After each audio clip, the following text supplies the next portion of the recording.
আসসালামু আলাইকুম। নিয়ে আসলাম দারুণ মজাদার একটা মিয়ানিসের রেসিপি।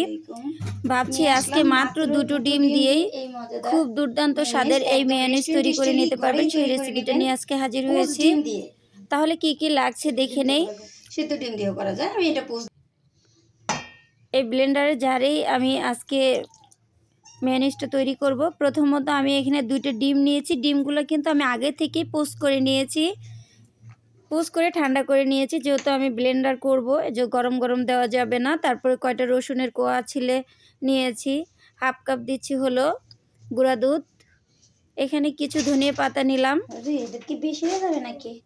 ধনিয়া পাতাটা অবশ্যই ব্যবহার করবেন, তাহলে কিন্তু মেয়োনিজটা খেতে খুবই ভালো লাগে। আর ধনিয়া পাতা যারা না পছন্দ করেন তারা এইখানে একটু পুদিনা পাতাও ব্যবহার করতে পারেন।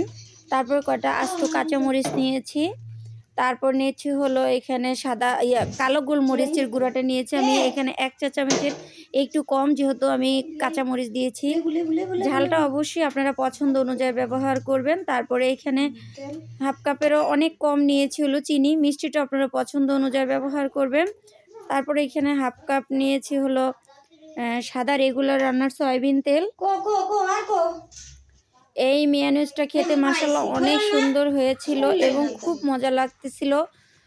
আর তারপর নিয়েছি হলো এখানে আমি লেবু, এখানে 1 পিস লেবু নিয়েছি। লেবুটা আমি চিপড়ে নিলাম।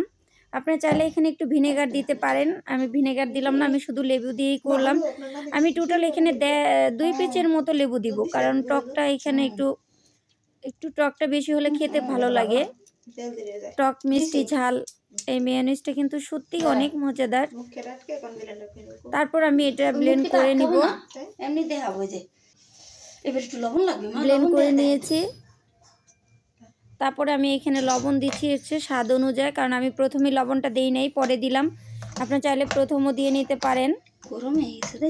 এই মেয়োনিজটা এত মজাদার, এত সুন্দর, একদম হেলদি একটা খাবার। কিন্তু এটা আসলেই বাজার থেকে কিন্তু আমরা অনেক দাম দিয়ে মেয়োনিজ কিনে এনে থাকি।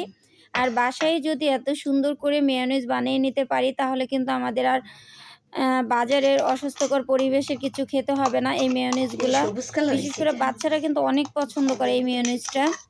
যদি আমার রেসিপিগুলো আপনাদের কোনো অংশে একটুও ভালো লেগে থাকে, তাহলে আমার ভিডিওতে একটি লাইক দিয়ে আমার চ্যানেলটাকে সাবস্ক্রাইব করে দিবেন। যখন আমি পরবর্তী কোনো ভিডিও আপলোড দিব, সবার আগে পেয়ে যাবেন।